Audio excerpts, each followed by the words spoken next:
Okay, we are going to talk about factoring in this video.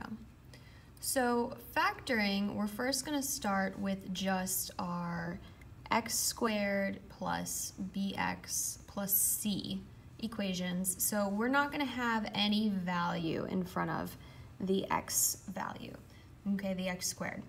So let's first, when we're talking about factoring, we want to think about what we do when we FOIL two products. So if we maybe have x plus 1 and then an x minus 4, okay, if we were to FOIL this, we're going to do x times x.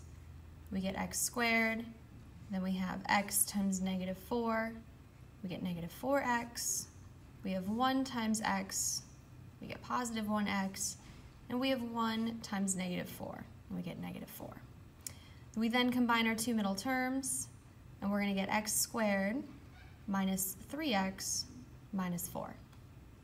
Okay, what I want you to think about here, though, is what happens when we combine these two middle terms. If you look, you have a negative 4 and a positive 1. Negative 4 plus 1 gives us this term here, negative 3.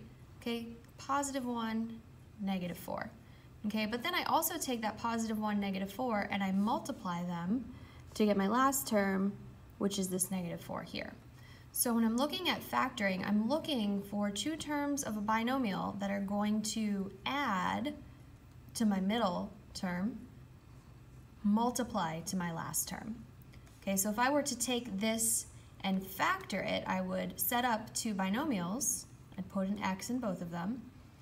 And then I would say, what multiplies to negative 4 and adds to 3, or negative 3? So I say, okay, the only thing that multiplies to 4 is 1 and 4, and 2 and 2. Okay, and then you're just going through process of elimination. So you say, okay, 1 plus 4 is 5, 1 minus 4 is negative 3. And then you can eliminate the 2's.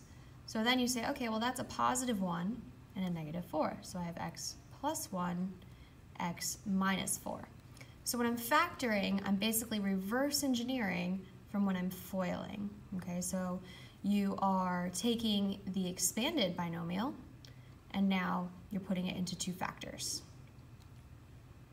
Let's do one more, just for practice here. So let's say we have x squared.